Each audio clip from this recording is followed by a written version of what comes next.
Let's get ready to rumble!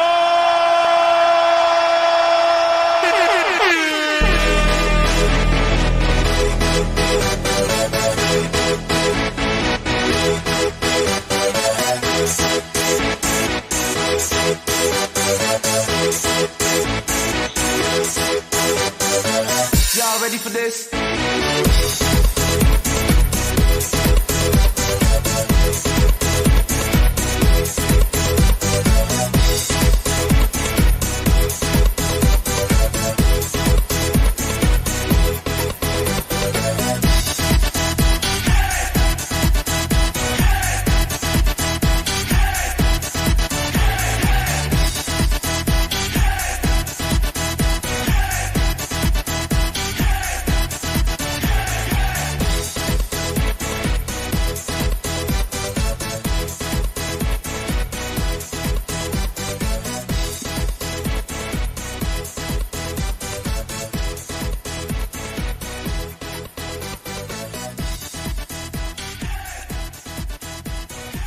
Good morning. This is Coffee Time with Blind United. Today we're in the studio with Carol and Pedro. Good morning, guys. Good morning. Happy Fun-Filled Friday, everyone. Fun-Filled Friday. I like that. TGIF. I'm feeling like the song. Yeah, that's how I'm feeling right now. Right. Let's get ready to rumble, guys. Woo. Party over here. All right. So for the interest groups, we have Braille reading and writing in with Christina Palmer, and they will be using the McDuffie training manual. So that's 5 p.m. PlayStation time, and that's 8 o'clock Eastern, and I want to say maybe 6 o'clock Central and 7 Mountain. I'm not really good with this time thing, but adjust it to your time zone, guys. And at 6 o'clock, we have movie night. So we're going to be watching The Matrix. So come and hang out with us.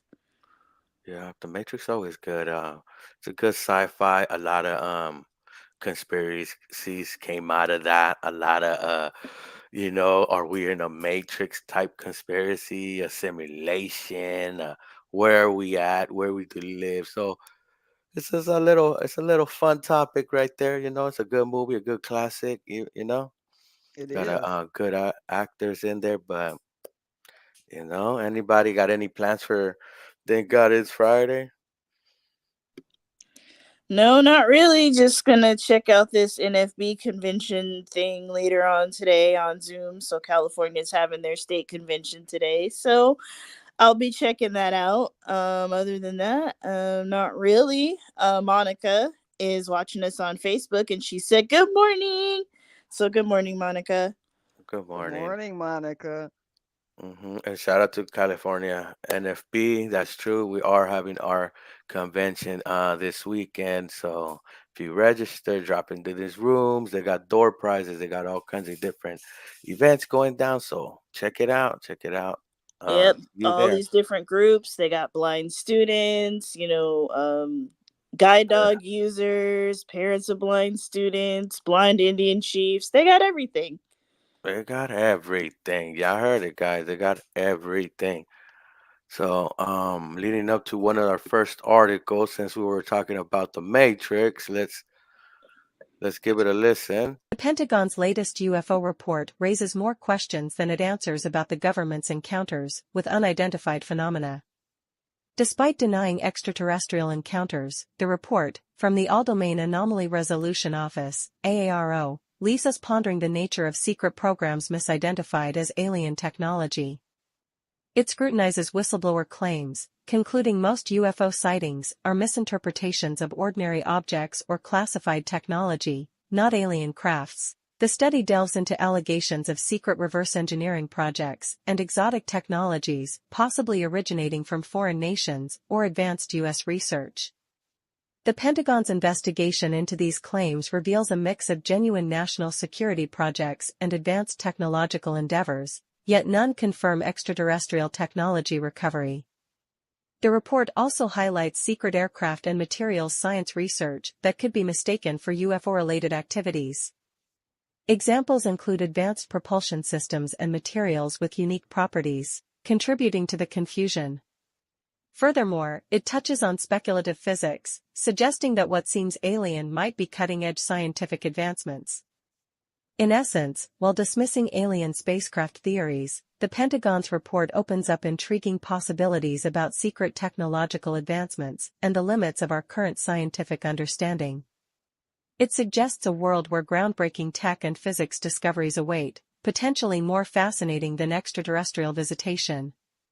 Now back to the show. Yep, guys. Yeah, so they do deny having any possession of any craft, technology, or other sources of alien objects and things like that. I mean, if there But were aliens, they're probably going to try to keep that quiet, for as long as they can. Of So, course.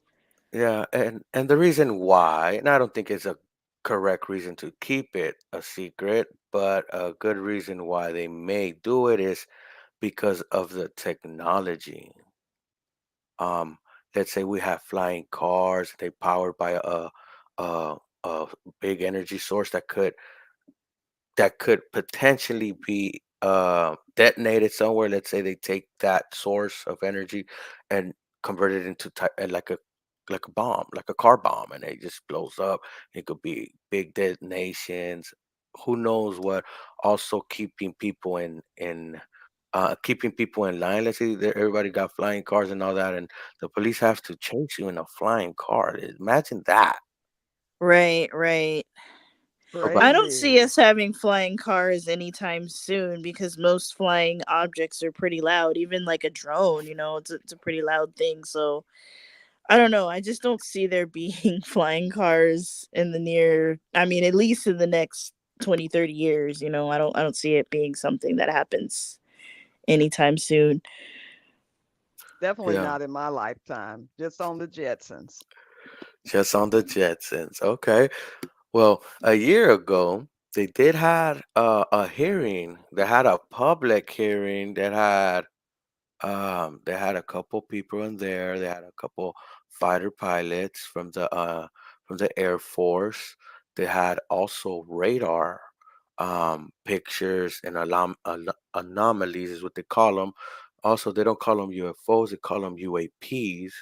So it's unidentified aerial phenomena, is what they're saying. So we have to start looking within documents that they release for that type of term because they call it a phenomenon because they don't know if it's a physical um craft or what it could be, I guess.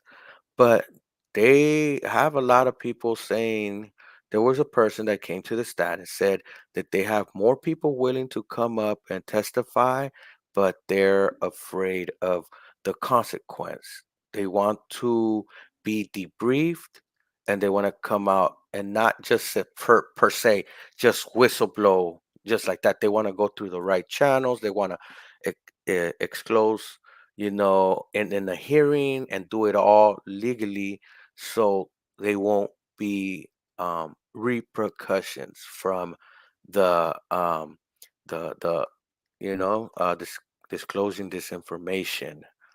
Um, and the thing that I see if these crafts are real, I'm not saying they might be alien wise, like extraterrestrial. I'm saying they could be an advanced technology that we just don't know that it doesn't even give out propulsion like a heat signature. It doesn't leave nothing. It doesn't use a propulsion system engine type thing. Yeah, yeah, no, that makes sense. And it might be advanced technology because they say that iPads and like the watches that we have now, they have been out since the 90s and we, like the public just didn't know about it. Yes, that's So, true. I do know someone that she was working um, in these places, and she told me they had iPads since the 90s, touchscreen devices that were going to come out later. And she was telling me that, she's seen them, that the scientist showed her, and she's not a scientist, but she was just happened to be in one of them places, and she said, "Yeah, I saw that in the '90s. They had them." You know, Oh wow. I'm pretty sure in all these places that you need clearances for, there's a lot of stuff, a lot of technology that we know nothing about. yeah. So, and then some people are concerned of the implementations that it can have on society, religion, and other factors like let's say some people worry within government and other places like that, that people find out there's extraterrestrial life, they ain't gonna want to pay their bills, go to work, go to school, and things like that. But it's still life going on. We're gonna still have to pay bills. Mm, You're gonna go to work, you're gonna have to do things, but it's good to be knowledgeable. If you don't release this scientific data that there's right. extra lives, how can us as society and being a scientific society and basing everything on science and things like that move forward? We're gonna be Um stagnant, stuck at a place. I mean, maybe they just want to keep us ignorant, I mean, I think the more ignorant people are, the more control that they have over us. So, I mean, that might be a possibility. That is true. The more you don't know, the more they have control over us. So Yeah, it's no telling what they're out there working on, that it's under wraps to where we are just not privileged to even know until later, uh, when, they feel like I've done all the tests and let's actually put this out. This is good now. yeah, yeah. And there's also Bob Lazar that came out and was working at Los Alamos, Area 51, um, and he came and he was talking about his story and things like that. His story hasn't changed over 40 years. They actually started finding evidence of him working there, him and his credentials, and seeing some of these machines and the way they worked also. And the point some scientists were saying that this power supply that might be powering these crafts must may be able to contain a whole city. A small device, let's say a room size device or smaller, could potentially supply a whole city. We could convert to green energy, 0 point energy, meaning we pull out energy from the air. Wow. So this is a lot of folks are willing to are going to lose if some type of technology like that comes out. Let's say for example, Edison and electrical companies, it could Right. it Of could damage some course. of that. It Of could damage course. the oil interest industry, Gas and oil. you That's know. right. Definitely, definitely. And if it don't make dollars, it don't make sense. I That's mean, I right. think that they want us to use what we're using now because Of hey, it's course. money for them. It And I get is. it. Yeah, well, I understand why, but I don't get it because in the way we only have one home. I say when I say our home, I mean just Earth. This is our home. We should be taking care of it the most we can. And if it means making hybrid cars or half and half oil devices, like machines that use oil and machines that don't, they use electricity, well, so be it. But we need to cut back. They've been saying it's been getting hotter and it's been getting Yes. cold, and we've been That is very having true. That That's mild is right. wet. very true. And before we get to that horizon of no return, we need to we need to do something before we leave it to the next generation, and they might not even have the means to get out of this. So if we could start now, or if we could have started in the early 2000s like the scientists were saying, we would have been a little ahead. Right. I But think the rich have a plan. I think that may be why they're not doing anything about it because they know that their offspring are going to be good. It's just the people that are living in poverty, they're The the ones who are going average to be the people. most Mm-hmm. affected by this. They are the yes, ones who are the most affected by this. Yep. yeah, well, Look, I don't want to leave too much to the rich because when they don't when they end up, oh, my house is breaking down, my car's broken down, what would they do? They go purchase another one. So, oh, what's happened to this planet? Oh, man, we got crafts that could leave the planet now. Let's go. Exactly. That's my And Right, whole then we're point. stuck. We're stuck. right. So We're stuck here. we need to start setting policies and not only a group dictating what's going on. But that's a bigger conversation, but that was a good No, it conversation and totally article. is. Yeah, it was pretty cool. So we're gonna go to a little commercial break and we'll be back, guys. You can visit our website, blindunited.org. That website again is blindunited.org. If you have any questions, concerns, comments, or would like to be added to our email list, you can email us at info@blindunited.org. That email address again is info@blindunited.org. If you would like to reach us by phone, you can call us at 909-846-8825. That number again is 909-846-8825. You can follow us on Instagram at Blind United Interest Groups. You can follow us on X, formerly known as Twitter, at Blind United 22. You can follow us on our Facebook group, which is Blind United Interest Groups, and you can also join our Facebook page, Blind United. Blind United. Blind United. All right, guys. All right. Any comments, Brittany, by any chance? No comments. Follow us on YouTube. We're Blind United.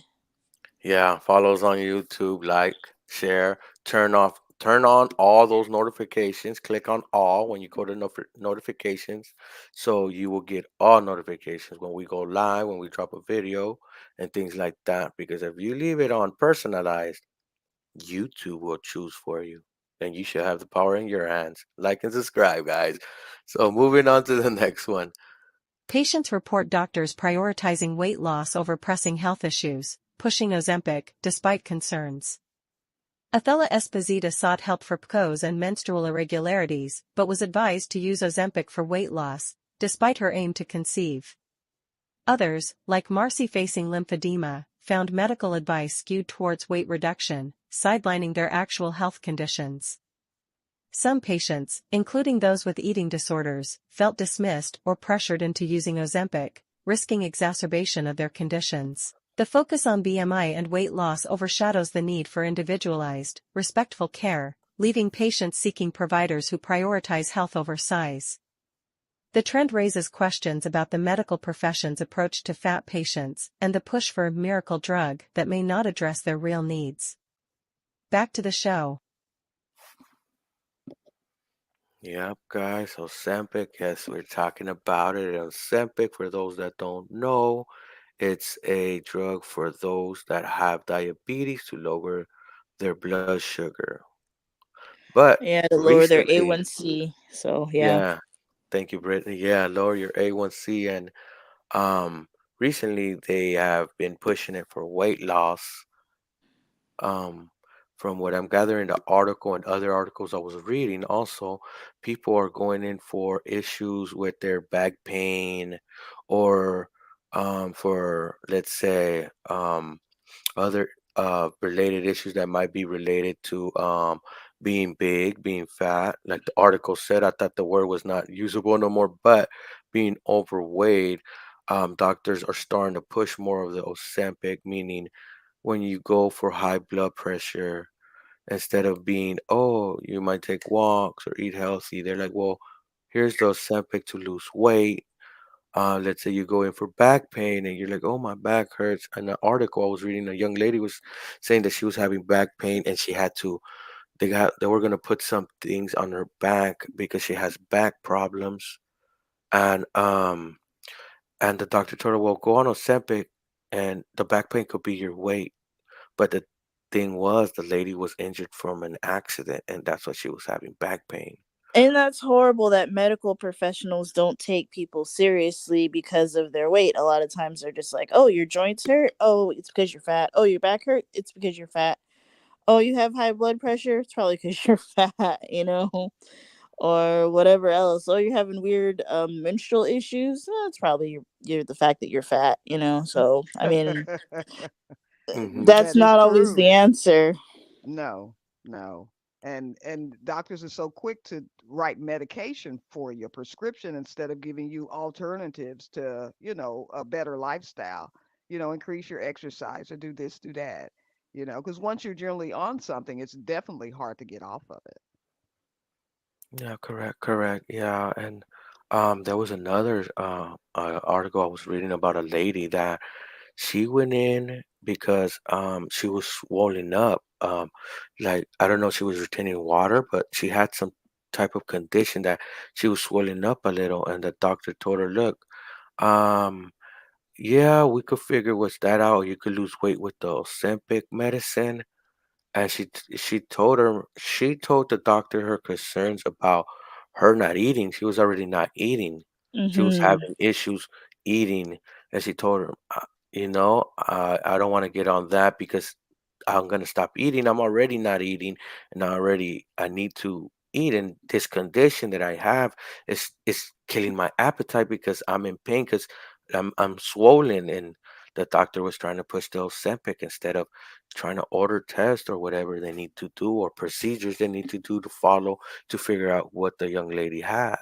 Oh That's my goodness, awful. that's awful. That is Mm-hmm. really awful. And my whole thing is Ozempic is for people with diabetes, and if all these people that are overweight are taking it, then there's probably not enough for the people who really really need it. I'm not saying that it's not a great tool for people that are overweight. I'm not saying that, but I'm just saying that like it's not fair to the people who really are diabetic.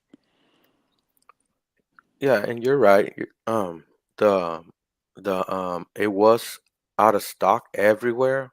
It was hard to get. It's still kind of hard to get.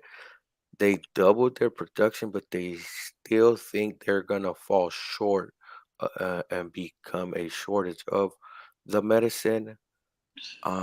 I know in an article it was just proved by the by one of the government agencies for helping for let's say for heart attacks and strokes and things like that to Mhm. it's been improved that it's been proven that it helps within those things right there. So I think it's you just losing the weight does help on preventing a heart attack and preventing a stroke, especially if you do cardio. Sometimes they tell us go by your BMI, but in the medical industry, they have one size fits all. That's correct. Everybody has different group body types. I'm a That's right. more big boned guy. I could lose weight. I could be a stick, but my head is gonna look weird. I'm gonna look weird with a big head because my bone structure, my all my bones are big. Yeah, and that's something that they don't take into consideration. Some people are just big boned, some people just Have have a small different bones, they're body petite. structure, so that's something you got to think about. Correct, correct. That's Yeah, and we correct. have people that are petite. We have people that are, so they need 'Cause to update. I'm a petite individual. Like I'm 5 foot. I weigh 125, but they consider me overweight. They want me under 100 pounds. It's no way I'd look sick. Yeah, So, you know, Right. and like you were saying, even the diabetic medication, that's something serious. If you have your sugar that's constantly high and you need this medication, it can lead to other things, blindness, other things if you're not maintaining your diabetes correctly. And if there's a shortage just because people are taking it to lose weight, it can lead to other things for people who are definitely diabetic and need it. yeah, that's true. And yeah, that was the problem they were having in the end of last year. They were having that problem. I was seeing on the news on the TV they were talking about the shortage. Also, insulin just became way cheaper, way, way, way cheaper. California just have they're manufacturing their own insulin because Mm, of the cost of the insulin. Because insulin does not take a lot to manufacture for the upscale in price. right. Yeah. So, sometimes it's good to have government in certain places because sometimes things just head out of control sometimes. True. Okay, guys, and moving on to the next article, let's take a listen. Title Apple's latest AI acquisition might bring a killer feature to iPhone. According to Bloomberg's Mark Gurman, Apple bought a Canadian AI startup earlier this year. As the company promises big AI announcements for 2024, this acquisition might help bring a killer feature that no other competitor has yet, on-device AI. According to the journalist, Apple bought Darwin AI, which developed AI technology for visually inspecting components during the manufacturing process. But one of its core technologies is making artificial intelligence systems smaller and faster. Since Apple is on a big privacy push, being able to run AI on the device rather than entirely in the cloud could be one of the best features Apple could announce at WWDC 2024. If we combine this report with a paper Apple published last year, it's almost guaranteed that the company will introduce on-device AI features instead of running them in the cloud. In this study, Apple researchers say that they can make AI models run up to twice the size of the iPhone's memory by using windowing and row column bundling. Windowing, it loads parameters for only the past few tokens, reusing activations from recently computed tokens. This sliding windows approach reduces the number of I/O requests to load waits. Row column bundling, it stores a concatenated row and column of the up projection and down projection layers to read bigger contiguous chunks from flash memory. This increases throughput by reading larger chunks. Apple is also testing generative AI to help customers with service requests. With iOS 18, the company will likely add a feature for its software for auto-creating presentations, completing blocks of text, and even a new version of Xcode that will help developers write code. iOS 18 is expected to be announced during the WWDC 2024 keynote. More features should be available later this year when the company unveils the iPhone 16 lineup with A18 chips. Now back to the show. And more AI in our devices, more AI in our devices. Well, it seems like that's the way the world's going. I mean, Meta, Facebook, they have AI, and a lot of the newer computers that are being built, they have AI. So, I mean, of course, Apple's gonna go that route. I mean, that makes sense to me. Yeah, and Competition. Mm-hmm.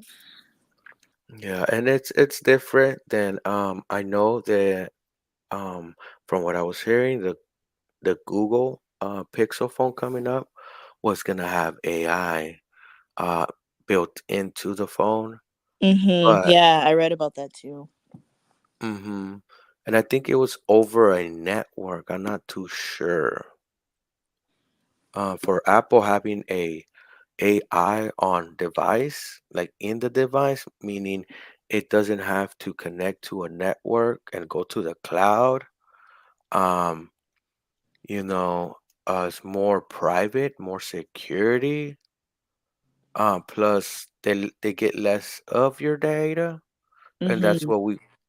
that's what I kind of go for too. Um, and having it on device even you know, will help out. The way it's gonna work and doubling its size to read, I not too much understand it, but it doubling its size uh of the phone storage memory. So let's say you have 1 terabyte, it could double up to 2 terabytes from what I'm gathering to do certain tasks. Hmm. So that's Wow. a little mind blowing right there, you Yeah, know. it is. Yeah, so with those features, it's pretty be nice. I could kind of see where they could use it, you know. you let's say they incorporate it with the S lady. I don't want to say her name because she's just gonna go off. But Mm-hmm. let's just call her the S lady. When you call her and you say, I have a new event within this email. Can you set up this schedule right here? Or let's say you open an attachment and you could bring it a Siri button and you tap it and it will say, yes, what do you need me to do with this attachment or document? And you could explain, well, this document has a schedule for these meetings. Can you add all these meetings to my calendar? And if any meeting of these um, conflicts with my other calendars, let me know. And it could add all those for you. You don't have to go individually and add them one by one. And it could come back and say, well, you only have two meetings that conflict with your other schedule. These are the two meetings and show you. And then right there and then you could tell her what to do and work seamlessly with Siri if it's implemented the correct way. That's probably a feature they could probably have. Another one would be generating emails and responses. You know, they already have it a little bit in pictures. So when you go into your photos and you search for dog, cat, or plant, they will look up, the S lady will look up and find those pictures within your library. Oh yeah, and that's very helpful if you're blind, like let's just say you want a picture of your dog or whatever, you can tell the S lady or whatever. So that's really cool. I like that. Yeah, that's pretty neat. Also, for those that might have been joining my Zoom technology class, you know that it could also recognize faces, and I made albums for my kids, for my better half. So, for example, when I'm in a picture, it would say Pedro with Monica, right? I could get a little more detail. It could say glasses, but from that, I could just detail that who's in that picture. It could be a group of people, and if I have them all labeled, Siri would tell me what's the picture about, and then I could export it to another AI, like Be My AI, and get an image description, or See an AI, get a different description.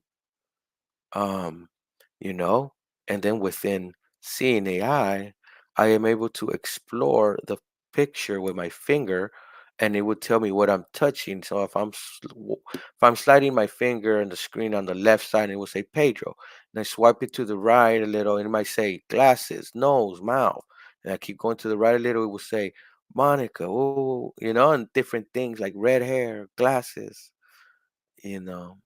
It will tell you eyebrow where you're touching on Yeah. the screen. Well, or like if somebody's smiling, like it'll say people smiling, eyeglasses, whatever, Yeah, So it's pretty cool. yeah, it's pretty neat. It's pretty neat that they're thinking of all that and bringing it. Um, and this could help even with the people that have mobility issues. I'm looking at it in um how can we make our devices accessible for everyone side. And let's say for someone that may not be able to use their fingers, or they might have a condition that doesn't allow them, and they use the assistive touch. They have a digital button that pops up right there and the screen. But let's say, for example, and I'm just right here, just thinking out loud. Let's say the AI gets activated, and let's say they call it full access AI, right? And you just ask it, oh, open phone app, go to recents. Can you tell me my last four calls? And it could tell you the last four calls, and then you could pick whatever, which one to call back. Or you could tell it, oh, can you open my contacts? Can you Yeah. go to this contact and find her email? And then you could be like, okay, can you copy the email? Open emails app. I want to create it, create new email. Well, with an AI, instead of taking all those steps, you could be like, open contacts, find uh, this person's email and create a new email to them with the subject, this and that. Okay, working. Boom, boom, boom. And it starts doing all that, brings up the email, and then you could start drafting the email. And you could tell it, okay, now can you go to body? And it could tell you body selected, body editing. And then you could start dictating. You could say, start dictate. And, it could be all hands free. So, for those that have mobility issues, I think this could be, if it's implemented, and it might be a thing that I might have to email Apple on a features like this to help out, because they do listen and they do add features that we do email. I seen it for myself, and if you um give them a whole detail about the features and the way it should work, the way to implement it, the way to access it, and the way to to do everything, they Wow. will add it in their systems. I seen it before. Okay, I know for a fact they do listen. That's awesome. So if y'all have any suggestions, let Apple know because they do listen to us. I think that's awesome. And looking at the comments, Paul said that he likes it. So yeah, no, I mean this seems like this is going to be really great for people with disabilities. Definitely leveling up the playing field for us. Technology has definitely done that, Yeah, I yeah, believe. yeah. It could level the field for us too, and in a way, it could expand our on jobs that we could retain, jobs that we could apply for. Sometimes we do have employers that rather hire somebody that has less experience than somebody that might be blind and has all the experience, because they might have that. Oh, I don't know if they could go around the office, or they could walk. Like, how they gonna do their job? You know, and this could help in different ways. Because we've been having it like in the Oralcam. Oralcam has its own. I call it a simple AI. They call it artificial intelligence, but it does it is able to direct you to like a chair, and things like that. Is it usable? I have tried it myself, and if you have time, it's usable. But if you're kind of like need to get out the way, it's kind of hard. It distracts people because the light on the Oracam goes on and off, and uh, it distracts. So and then plus the battery life on some of these devices that have like AI built into them, they don't last too long with battery. They're battery hoggers, is what I call them. No, that totally makes sense. I mean, nothing will ever replace a cane or a dog. Yes, these AI tools are awesome. They can tell you if there's a door or a chair or whatever, read a sign. But at the end of the day, it's old fashioned mobility skills. Well, you said it right there. It's a tool. And the cane, I consider the cane my eyes. Honestly, those are my eyes. But there's nothing like physical feedback. This is like virtual. It could make mistakes. AI makes a lot of mistakes. So it's a tool that we could utilize, but nothing beats your cane. So I know we do have folks that don't want to sometimes show off the cane, and they get a little embarrassed, and they might use this, but Right. And not not only only. that, but a Mhm. lot of these AI tools are very expensive. Like Orcam is, I don't know if it's gone down in price, but the last time I checked, I can't afford an Orcam. I can't afford those Envision glasses. So a lot of these tools are pretty pricey for the average unemployed blind person. Yes, and that's true. They rack up the price. I remember the Oricam was around 7,000. It's down to 4,000. But even then, who has 4,000 laying around?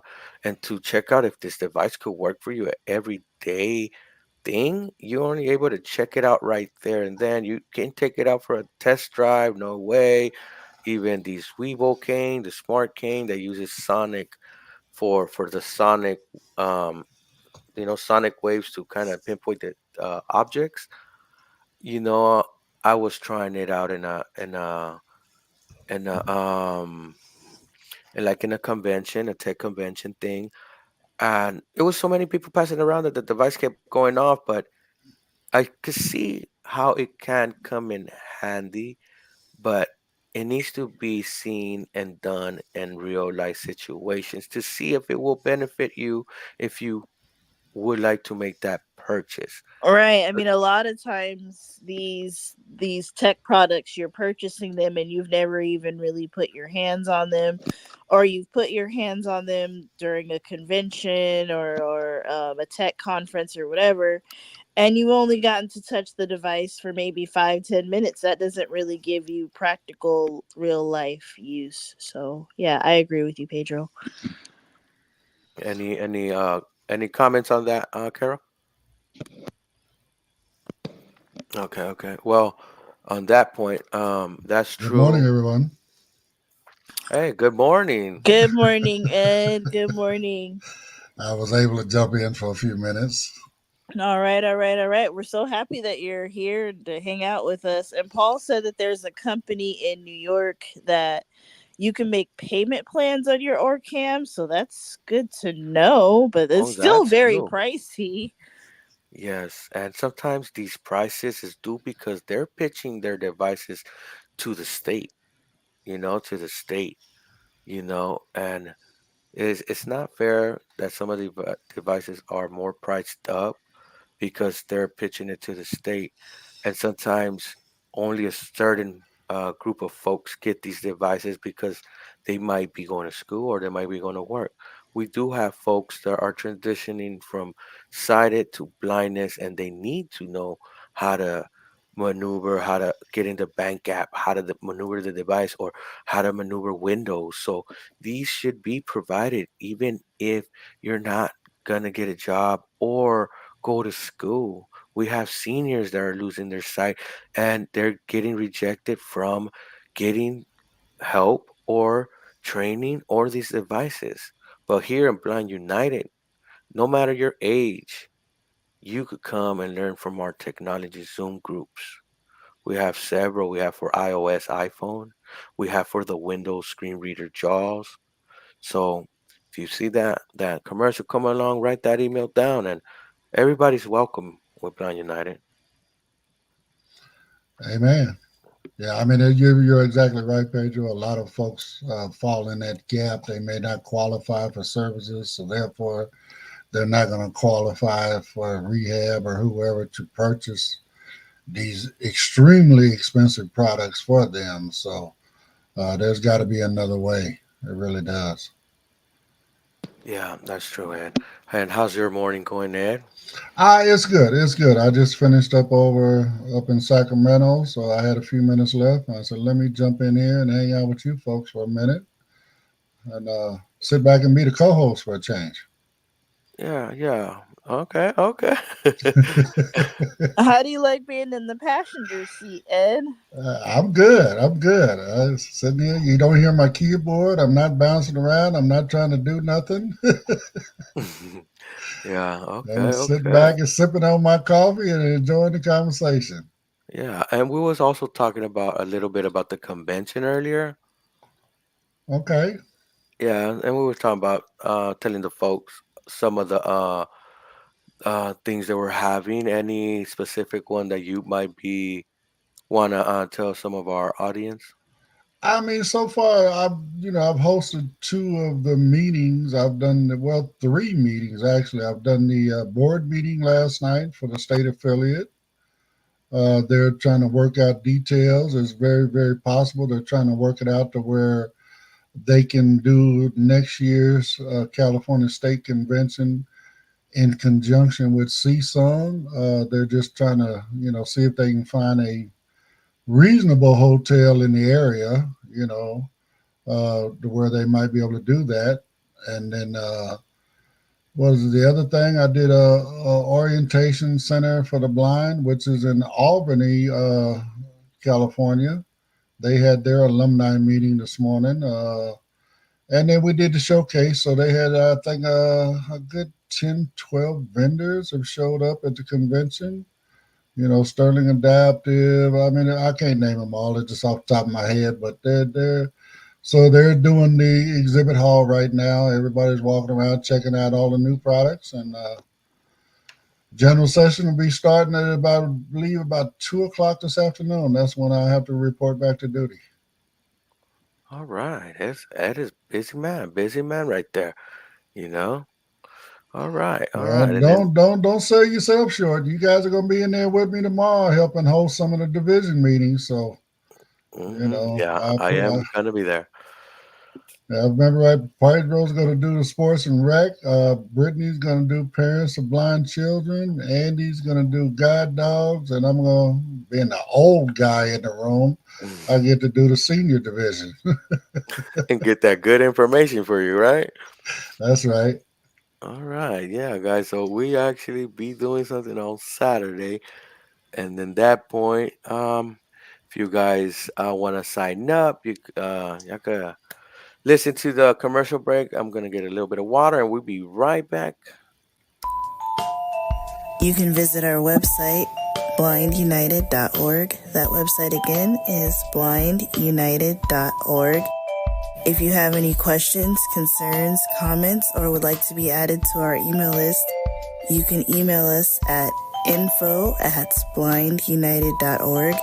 That email address again is info@blindunited.org. If you would like to reach us by phone, you can call us at 909-846-8825. That number again is 909-846-8825. You can follow us on Instagram at Blind United Interest Groups. You can follow us on X, formerly known as Twitter, at Blind United 22. You can follow us on our Facebook group, which is Blind United Interest Groups, and you can also join our Facebook page, Blind United. Blind United. Blind United. And we're back, guys, and we're back. So I am gonna play the app of the day, but Brittany, any comments? No comments. Just remember to subscribe to our YouTube channel, Blind United. Click that notification bell and do all that good stuff. So make us feel important. All right, and then in that note, let's listen. Dominate Life. Description of app. Dominate Life allows you to find the motivation needed to finally achieve your goals in life. Introducing Dominate Life, transform your everyday tasks into an epic RPG adventure. Stay motivated, level up your skills, and achieve your personal goals with this innovative app that gamifies your life. Are you ready to become the hero of your own journey? Dominate Life turns your daily tasks, habits, and goals into engaging quests that help you develop new skills and stay motivated. With customizable achievements, exciting challenges, and a virtual currency system, you'll feel more inspired than ever to conquer your to-do list and unlock your full potential. Features. Create and complete quests to level up your character, skills, and attributes, set personalized goals and track your progress in real time. Earn virtual currency to spend on rewards like 1 hour of Netflix. Unlock achievements like Workout Master to celebrate your accomplishments. Customize your in-game character and showcase your progress. Enjoy an immersive RPG experience that keeps you motivated and engaged. Join thousands of users who have already embarked on their journey to conquer their goals with Dominate Life. Are you ready to level up your life? Download now and start your adventure today. Now back to the show. Oh, that sounds like fun. That sounds like a good way to get people motivated. Make it very creative. I like it. Yeah, very, very creative. If you're into games and in RPG games, um, and you want to set goals and make it into a fun physical game, depending what you may do. I saw it in the sense right there from the description that you could for for workouts. You could probably even do it for chores around the house, maybe even for your kids. Think about the Questions. kids. Book 1. 909 Um, 294 391 guide. Right. Answer the, call. Button. sorry, the kids can have fun, level up their character, buy items from the points they earn from doing their tasks. And this could be very interactive for the little ones, especially the tiny ones that might have that device in their hand and you want them to do Yeah. their chores. Yeah, it's a good way to like motivate your kids to do what they need to do. So that's cool. I like it. hmm even yourself, even to motivate yourself to do things. I'm gonna check it out. Um, and these app of the days, I have downloaded a few. I downloaded the timer app. That timer app, one time timer, I guess is what it's called. I forgot the name. Sorry about that, folks. But the timer has so many options, gives you the option to put a 30-minute timer, customize it, and things like that. But let's say you put a 10-minute timer and you could put the rule to every minute that 10-minute timer goes down, it will announce 9, 8 minutes, 7 minutes. Even when you get down to let's say 5 minutes, it will still do it like that. You could set it at 5 or 10 minutes, but a feature that I like is when you get to the last minute, it will go from 1 minute, 30 seconds to 15 seconds to 10 seconds and then 9, 8, 7, 6, 5, 4 and give you a countdown and all giving you a countdown audibly makes a difference than just the number appearing on the screen and you have to swipe right, left, right to see every second. That's a big old hassle. That's a inconvenience to us. Sometimes I do it a lot, even in my computer when I check some of these timers. I go left, right, instead of giving me audible feedback. You know, and for like example, on my Mac, I set a a spot, and then I watch that spot, and VoiceOver will speak once it changes. We don't have this on the phone. We have to swipe left and right, and this timer, it helps within that. It announces it loud. You could do your intervals for workout. You could set timers for different things.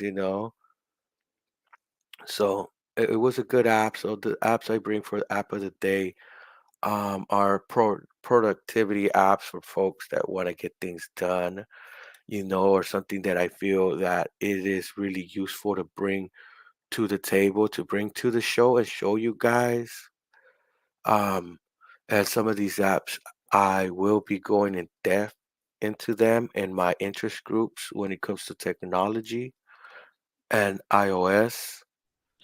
So always join us and check that out because we do have these tech classes that do help us out for anyone that's interested. Most definitely. And Paul said that Sunbit is the company in New York that will let you put the Orcam on a payment plan. So that's Sunbit. Okay. And also on the oral cam, they have instead of having the little oral cam, they have a little, it's like a pen, it's like a marker, and you point it to the page. If you can't see the print, but you could see the outline of it, you could pass this little pin over it and it will tell you what are the words and stuff. Like you just put the pin, the pointer above the page and it will do like a square. You could see the square of the light and put it in there, take a picture and it will read it. And I think that's like 1,000 if I'm not mistaken. So it's way cheaper than their Aura Cam. I think I forgot what's it called. Uh, Something marker. I seen it last year. I seen it last year in the season conference. Yes, yes, I believe I saw it last year at the CSUN conference as well. But I mean, that's a cheaper option for those who can afford that. And yeah, that's some good information that you're giving out, Pedro. Yeah, yeah, and next week, guys. Also, I am gonna be bringing some of what booths are gonna be in CSUN. We're gonna discuss some of that on Monday.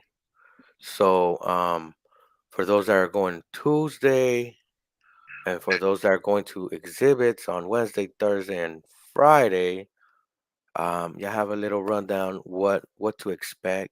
And for those that are not attending, you have a little more clarity on what to expect if you ever want to attend the CSUN convention. And if it goes like what Ed was saying about what they were discussing in the state affiliate, we may just have more people from California going to the CSUN conference.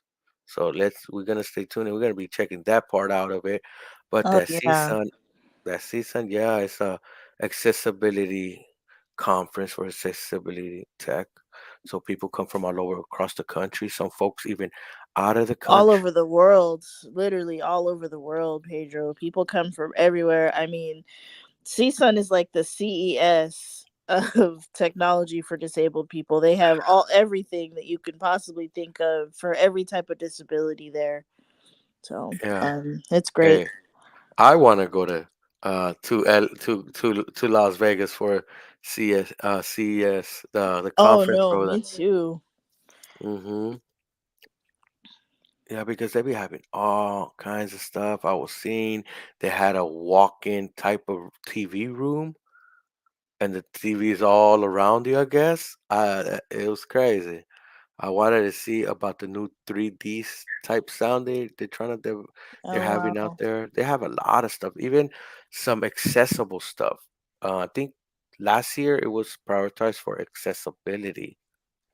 Yeah, I noticed that parts of CES are going that route because there's a lot of aging people, and if you live long enough, chances are you're going to have some type of disability, even if it's temporary or forever. It just depends. So yeah. Yeah, and for some folks, it might be your family member that might be disabled, that might have a disability that these devices can help and make their life so much easier, make things so much simpler. Because when you're blind or disabled, things get harder. Normal things get more, it requires more task and doing and energy because you might have to do extra things just to do something simple. Yeah, so I agree. And Christina from Texas, she said good morning. So good morning. Hope you're enjoying your coffee. And yeah, being disabled is definitely challenging, but I'm glad that we have all this technological things to make our lives a little bit easier. yeah, that is true. That is true. Um, and man, I don't know what to expect to see coming up soon because man, the tech keeps getting better. I know some projects got put down, like especially the Titan project from Apple from their self-driving car. I think they put that in the back burner. They stopped with that. Um, Yeah, they did. I read about that. yeah. So it's so tech could move in all kinds of ways. The future is has so many bright things coming to it. I know we just did our first they did our first superconductor that doesn't need to be in super cold temperatures to work. So pretty soon, man, the outlook of the future seems like it's gonna be pretty dope, guys. Pretty dope. Yeah, the future seems pretty bright. It's a good time to be blind. I mean, it's always been respectable to be blind, but now it's just a good time to be. And Paul said that you're a wealth of knowledge, Pedro, and you're going to be like a kid in the candy store next week at CSUN. So, yeah. Paul knows me. Hey, I just gotta let y'all know that I might be hitting it 2 days. I ain't gonna lie about it. Hey, nothing wrong with that. If it's something that you really enjoy. I mean, a lot of people do go, for the 2 days. and there's nothing wrong with that. So hopefully, you have a good time, Pedro. I am. I hope I be able to bring some clips to you guys. So, just stay tuned. And Monday I will have a little overview of the CSUN conference. Okay. Any last word, guys, before? Brittany? No, there's no. Well, Mortal Kombat is accessible. I downloaded it on my iPhone, and it'll tell you like swipe left, swipe right. Game is loading. So yeah, I was pretty excited about that. But that's it, really. Hey, I'm gonna bring a clip to you guys on the stream so y'all can see it. Cause oh man, I am playing it on the PlayStation 5 and fire. But on that note, guys, have a great day.